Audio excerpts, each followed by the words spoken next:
케인은 훌륭한 스트라이커지만 프리킥 상황 시 자존심을 버려야 한다. 에릭 다이어는 자신의 발을 컨트롤할 수 없는 선수이다.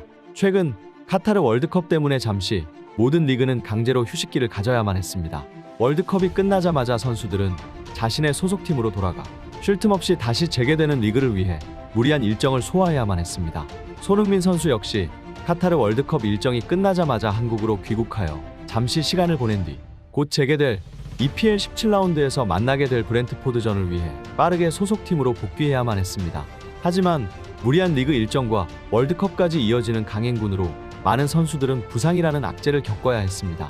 이번 브렌트포드전에서는 토트넘의 주축 선수인 손흥민, 케인, 벤탄쿠르, 히샬리송의 부상 악재 이슈가 있었지만 케인과 손흥민이 억지로 몸 컨디션을 끌어올려서 겨우겨우 박싱데이에 선발로 출전할 수 있었습니다.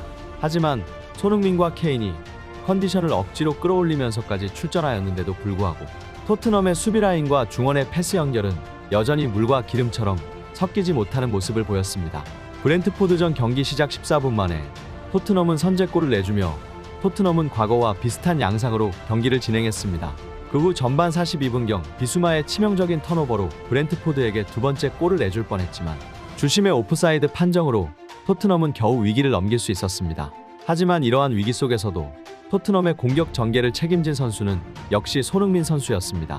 손흥민은 안면 부상으로 마스크를 착용한 상태였음에도 불구하고 계속해서 공격 루트를 찾으면서 문전 앞 상대의 실수를 유도해 골로 연결시킬 수 있는 기회까지 만들었지만 키커로 나선 건 손흥민이 아닌 54번 중 단 한 번 밖에 프리킥을 성공시키지 못했던 케인이 프리킥을 차면서 손흥민이 어렵게 따낸 결정적인 기회를 케인이 또 한 번 날려먹었던 것입니다.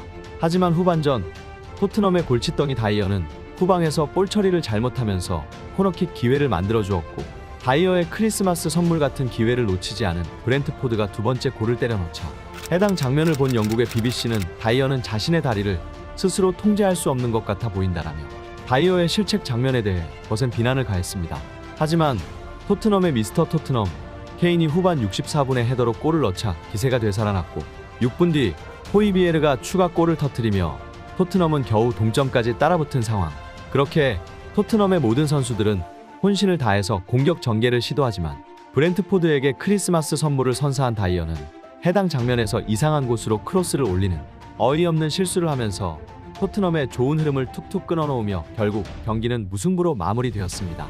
경기 종료 후 후스코어드닷컴은 이날 경기에서 치명적인 실수를 한 에릭 다이어에게 최하 평점이 아닌 6.5점이라는 납득할 수 없는 평점을 부여하기도 했습니다. 영국의 데일리 메일은 이날 다이어의 끔찍한 수비 실책 장면을 본 팬들의 반응을 소개했는데 영국 현지 팬들은 다이어는 자신이 실수한 후에 팀 동료들에게 미안하다는 제스처가 없었다.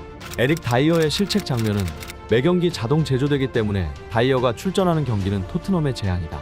콘테는 다이어를 쓴 대가로 다이어에게 끔찍한 선물을 받았다라며 팬들은 다이어의 끔찍한 수비 실력을 강력히 질책했습니다. 토트넘은 이번 브렌트포드전이 굉장히 중요한 경기였지만 아쉽게도 무승부로 끝나면서 승점 1점밖에 가져가지 못했는데요.